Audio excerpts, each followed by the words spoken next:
Good afternoon. How's everybody doing? I tell you, this is where the White House Correspondents' Dinner is. This must be like the Oscar Awards for people in energy efficiency. So give yourselves a big round of applause. Hello.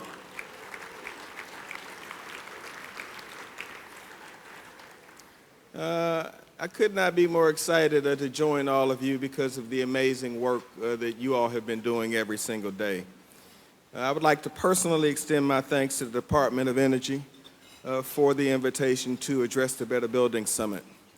It's great to be among the stakeholders in this room who are working so hard to help us achieve President Obama's goal to reduce energy consumption in our buildings by 20% by the year 2020. Let's give it up for President Obama and his vision and leadership.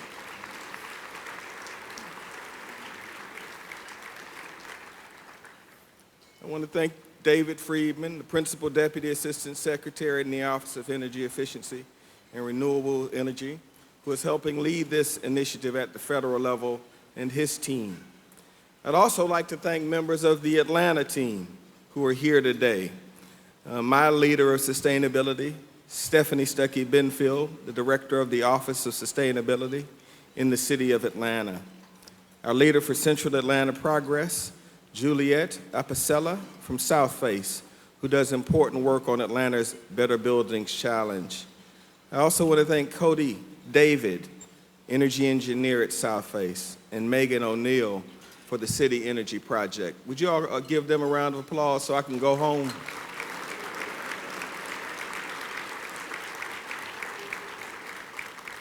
All of you know we come up with the great ideas and make all these bold promises and pronouncements, but at the end of the day, it's the team and wonderful staff leaders who get it done. Last week, I had the real pleasure of attending the Climate Action Summit in 2016 that was here in Washington, D.C., and then the Mayor's Compact meetings that followed up on the extraordinary progress of the Paris Climate Summit in December, which I was privileged to attend.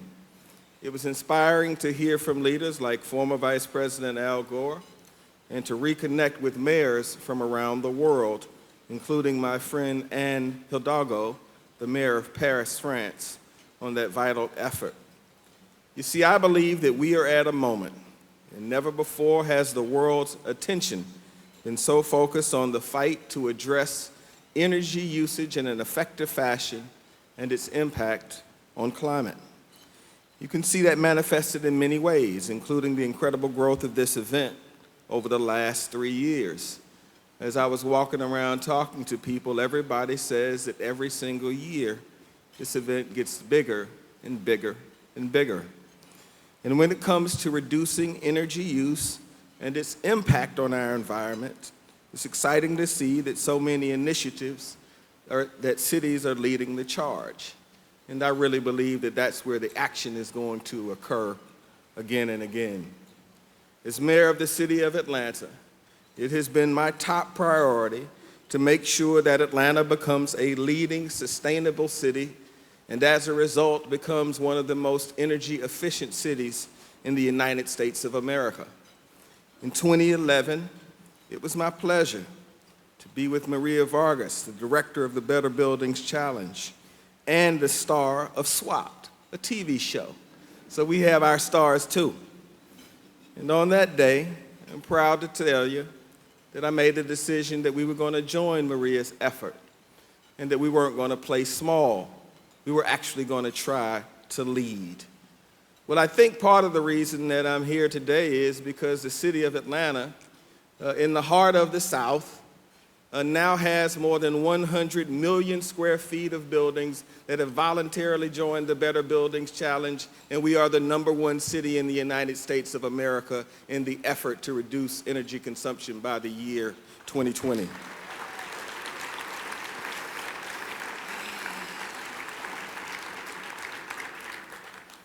So far, we have achieved an 11% reduction of energy consumption. We have met our 20% energy reduction goal for water usage. And that's a pretty big deal for us because we own the water department. So I've heard from my CFO about my water reduction plans. I told him that's okay, we're going to do it anyway. Atlanta is now number 4 in the nation for Energy Star certified buildings, which are highly efficient structures designed specifically to save energy. But we are far from finished. In fact, we are just getting started. We're going to match our voluntary progress with policies backed by the power of law and our will to get things done. We're adopting a broad energy policy that will significantly reduce commercial energy and water use through benchmarking and auditing of our large buildings in the city of Atlanta. Atlanta's commercial building energy efficiency ordinance will drive a 20% reduction in commercial energy consumption by the year 2030. I want to get it done by the year 2025. In doing that, we will create more than 1,000 jobs a year in the first 3 years and reduce carbon emissions by 50% from 2013 levels by the year 2030. The ordinance addresses energy use in private and city-owned buildings that are 25,000 square feet in size or larger. That's a total of 2,350 buildings, representing 80% of the commercial sector in the city of Atlanta. We are the first city in the southeastern region of the United States to pass and uphold a measure like this.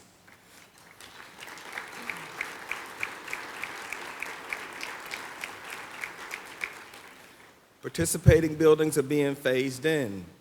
We began with our municipal buildings last year, and we're expanding it to private buildings this year. As with the Better Buildings Challenge, we know that by engaging our major landlords early on, we can establish a productive relationship that will enhance their businesses and help our environment. The City of Atlanta is the largest property owner impacted by the ordinance. We have about 110 buildings that are subject to our own requirements, and we are leading by example. We've already benchmarked our own assets prior to requiring any private sector building to comply with this new ordinance. Businesses want to join our program because they know it makes financial sense to cut the cost of their energy use. And on top of that, energy efficient buildings are also pretty sexy. They are. Y'all can clap for that. Every time I walk into a new ribbon cutting, people say LEED certified, platinum certified, gold certified.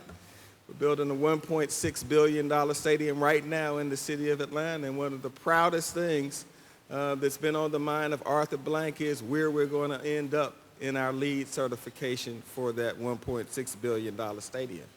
Now, the cost he's not so happy about, but it will be LEED certified.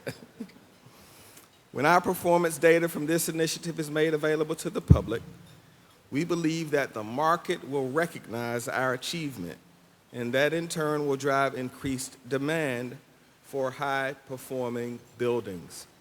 The Commercial Building Energy Efficiency Ordinance is a part of Atlanta's work under the city's energy project, which develops locally tailored plans and programs to create healthier and more resilient cities by reducing carbon pollution from buildings. By investing together in energy efficient programs and policies, city energy project participants will cut up to 7 million tons of carbon emissions annually, and it will save residents and businesses a combined total of nearly $1 billion annually on their energy bills. I believe it's important to have cities like Atlanta participate competitively in the Better Buildings Challenge because Atlanta is an accessible city. So often when we talk about leading in the space of energy efficiency, we talk about cities like New York or San Francisco, and they're amazing cities. But the fact of the matter is, we want this progress replicated all across the United States of America. So my message is very clear and simple. If Atlanta can do it, every community in the United States of America can do it.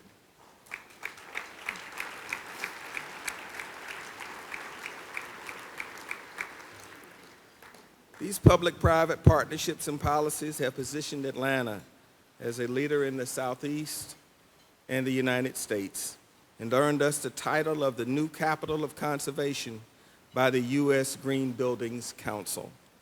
And while I appreciate that recognition, it does mean a lot to me.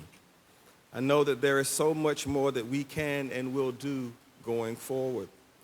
That's why under my administration, the City of Atlanta has launched a pilot program with a new fleet of electric vehicles, the largest purchase of a fleet of electric vehicles in Georgia. It's why we established our new Solar Atlanta initiative. We're putting solar panels on 28 fire stations and recreation centers to reduce energy consumption by as much as 40%. It's why I hired our city's first chief bicycle officer, who will lead the way as we build our cycling infrastructure throughout the city of Atlanta. And last fall, I've been busy, or at least my team has been busy.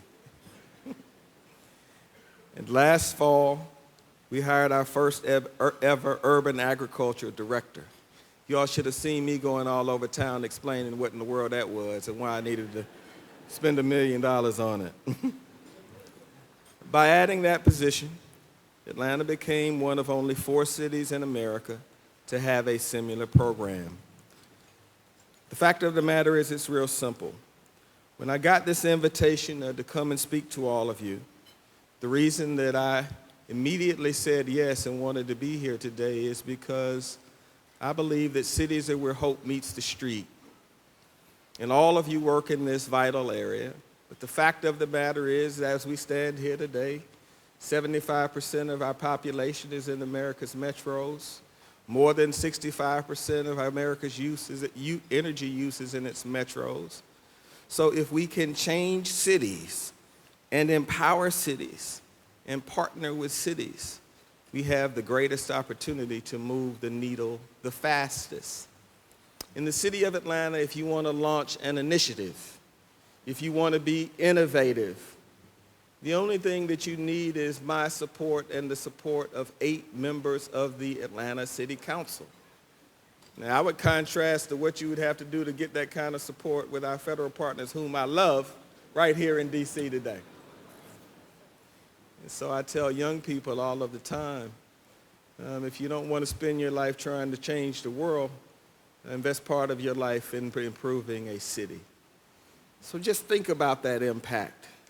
City by city, council by council, mayor by mayor, moving America's metros. Think of the impact that we can have. Last week when I was giving a talk, somebody asked me why I decided to get so involved in reducing energy consumption. I said I only sat around and listened to scientists. If you listen to scientists, the need to act becomes more and more compelling. And if you care about improving your city, making it healthier, more thriving, more vibrant, all you have to do is listen, because there are a wealth of people who genuinely want to help cities move. And what I have realized is a very simple fact. The fact of the matter is that if you take a no excuses approach, there is at least 20% energy use savings on the ground. And there is perhaps 30% that cities can do solely within our control. And then when you start layering on the kind of knowledge and partnerships that come from entities like the Department of Energy, we then start moving to the 40% space and the 50% space.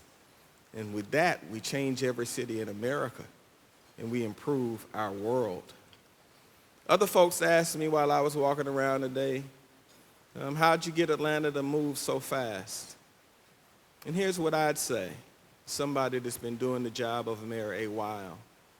As mayor of a major city, there is not an absence of people who are highly talented, very smart, and have a genuine passion who will give you the best advice that you can possibly get on an issue. But what you owe them is, once you have been given that advice, is the ability to execute on it. You see, I believe that being a mayor is fundamentally about will. When you make a decision, like we made around energy use reduction, you have to make sure that the talented people who know what they're doing on your team have your full and complete support. And that's where the results come from.